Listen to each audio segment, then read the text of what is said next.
And we are on a new future here.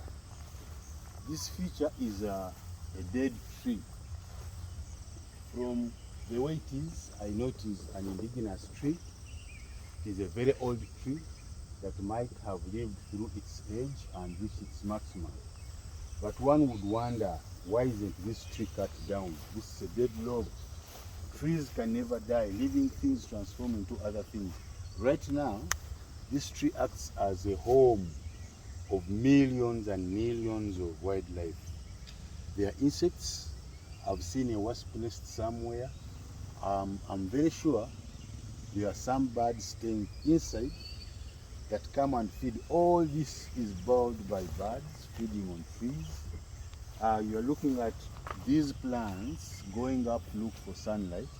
You know, without sunlight, these plants cannot survive for photosynthesis, manufacturing their own food and taking out excess carbon from the environment and giving us oxygen that we breathe.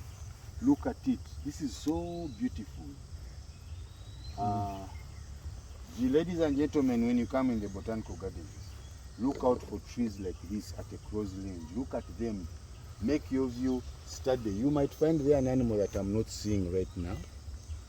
You might be so lucky, luckier than we are, to be able to see an animal feeding on this golden old tree. This is the value of conservation. We are looking at one of the oldest trees in the botanical gardens. Sometimes the weather and age does not favor them, but it is not only the weather. These trees provide habitats for certain types of wildlife, mainly birds.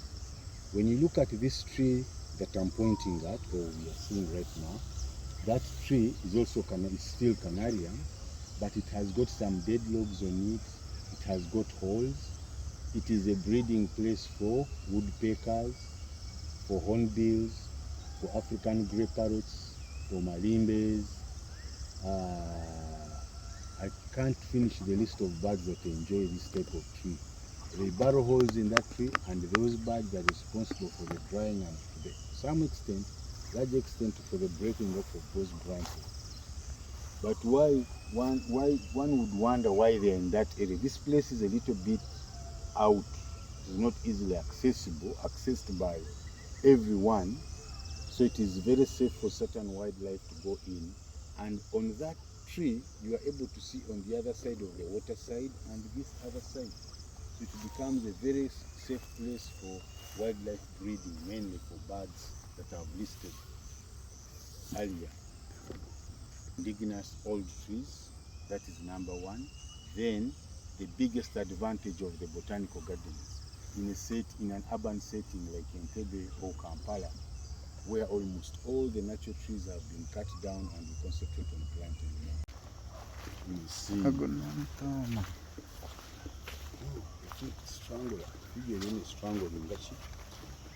Okay. This is Ficus natalensis. It gets its name from the city of Natal. They were very common, I think, before the whites came around here. They first saw these trees in Natal. It is a ficus, and it is indigenous in Uganda. This is what they call the mutuba tree in Luganda. And I'll give you the history of this tree, the importance of this tree to Uganda, and why Uganda was never colonized, but rather turned into a protectorate. It is only in Uganda where the whites came and found people dressed. When they went to Mutesa's court, King Mutesa, Kabaka Mutesa's court, they found women dressed in back cloth. And this is the back cloth tree. They get its hide, they knock it nicely, soften it, soak it in water, and get out different types of lurugo, or back cloth. There's that back cloth where they bury people because coffins are a new thing. There's back cloth for making dresses. There's back cloth for making bed sheets and carpets. So they make all those from this back cloth tree. This tree, as I said, is an important tree as far as Uganda is. I told you that when the whites came here, all Africans were naked. All other African tribes and areas were naked, but in Uganda, people were dressed, and courtesy of this tree and the Bakomas. The Bakomas are the people who make back cloth, who are making back cloth for the people to wear and be presentable. When you look at it, it makes a very good crown, automatically making it one of the best places, one of the best trees that can keep a lot of wildlife, snakes, birds, monkeys, even we people. Now for us, we are under this tree and enjoying. It makes very good shelter. And it also hosts other plants. We have got climbers climbing it. As you can see from here, this is a different plant, this is a different plant, this is a different plant. You look at different types of plants. For those of you who have got walls and you don't want to paint them, this is one of the plants that can grow on a wall if you water it well and makes all your wall look carpeted, green carpeted. And all these plants are growing wild here in the botanical gardens.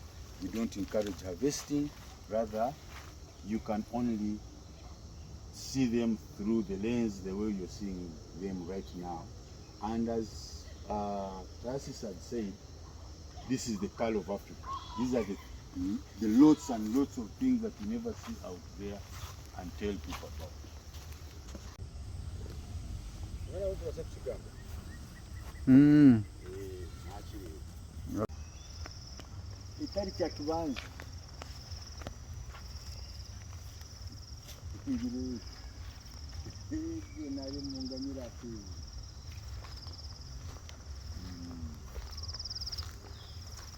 Ndirabire mwatimba bigenzere kurungi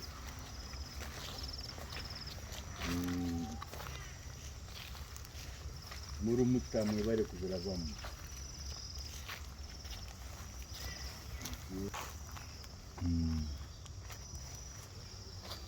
ndi kurungi atenyuriye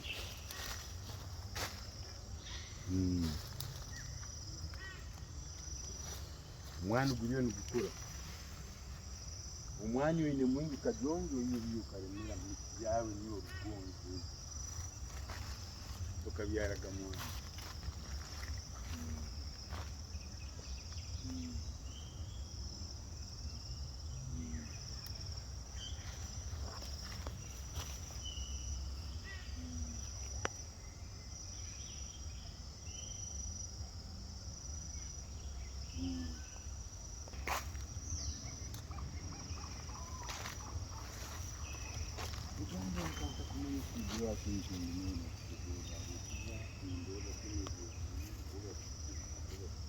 kutandika okukolera kuba kyona kyosobola kukola kutahiza nga hatiiswa kukola kintu kyona n'abagenyi nibatinda kuija Uganda bamanyire kigenda kuba mbooko kigenda kwongeraho hati bwine kulinda bakarora stability obuija nibo baratandika bwine na booking bwine na inquiry buli muntu weena ali